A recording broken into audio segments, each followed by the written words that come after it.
lloc, Paula Espinat Carbó.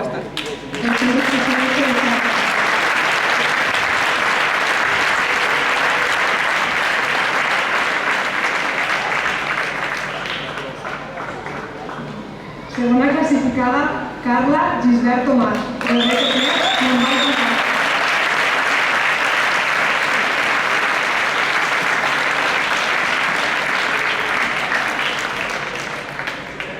I primer classificada, Arantxa Salvador, del BTP Montbau del Camp.